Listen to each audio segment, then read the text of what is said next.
Bonjour, je vais vous décrire un os qui est impair et médian et qui est situé dans la partie antérieure du crâne. Il s'agit de l'os frontal.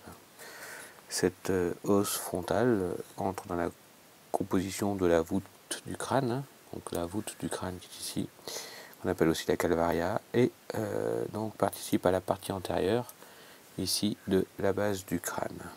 Donc il est formé de deux parties. Une partie qui est ici qu'on appelle l'écaille et une partie qui est à ce niveau-là que on appelle la partie basale et qui contient notamment partie nasale et la partie orbitaire. Donc l'écaille. Alors l'écaille de cet os, donc sur cette vue antérieure, présente les structures suivantes. Donc vous avez ici ce qu'on appelle les tubérosités frontales. Donc ce sont des bosses qui sont plus ou moins saillantes. Donc là ça se voit pas très bien. Mais enfin bon, vous avez deux tubérosités frontales qui sont plus ou moins marquées, notamment chez le jeune et chez la femme. Ensuite vous avez les arcades sourcilières qui sont ici. Donc ces arcades sourcilières sont plus saillantes chez l'homme et sont séparées. Donc ici vous avez l'arcade droite, l'arcade gauche et entre les deux vous avez ce qu'on appelle la glabelle. Alors sur ce bord ici qu'on appelle le bord supraorbitaire, qui est juste au-dessus de la cavité orbitaire, et bien ce bord supraorbitaire se termine par cette structure qui est ici, que l'on appelle le processus zygomatique, puisqu'il est en contact avec l'os zygomatique.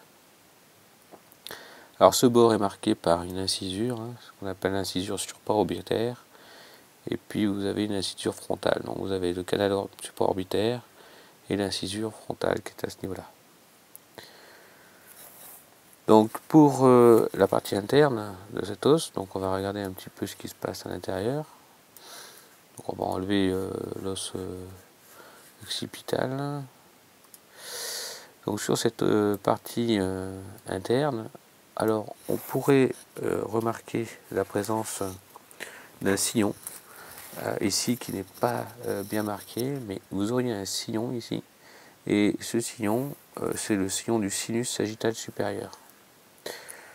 Ensuite vous avez à ce niveau-là donc une crête ici à ce niveau-là, et cette crête c'est ce qu'on appelle la crête frontale qui vient se prolonger avec la cristagalie de l'ethmoïde, et entre cette crête là et la cristagalie il y a théoriquement un orifice que l'on ne voit pas ici, qu'on appelle le foramen caecum.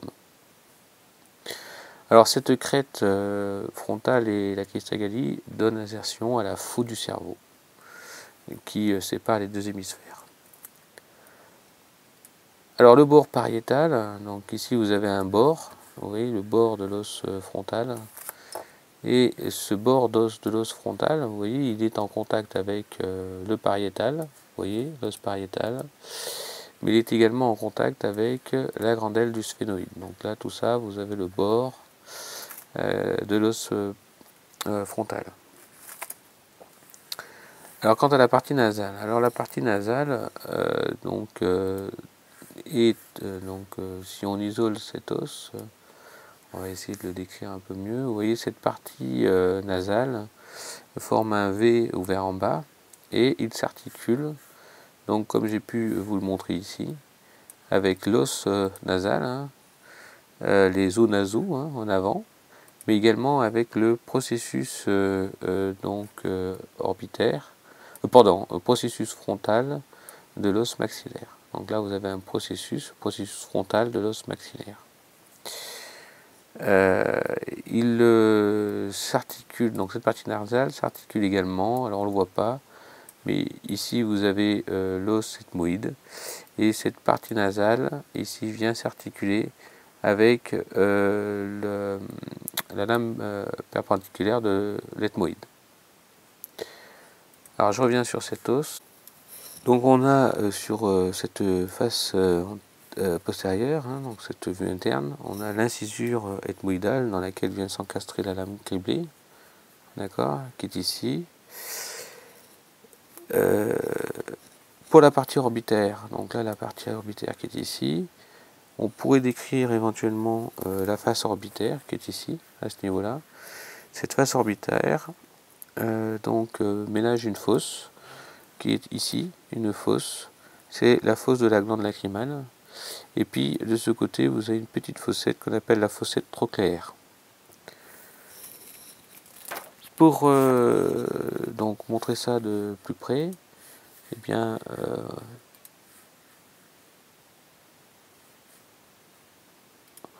voilà, donc ici vous avez l'orbite et on voit qu'ici vous avez la fossette trochléaire sur laquelle vient s'insérer effectivement cette trochlée, laquelle trochlée est importante pour la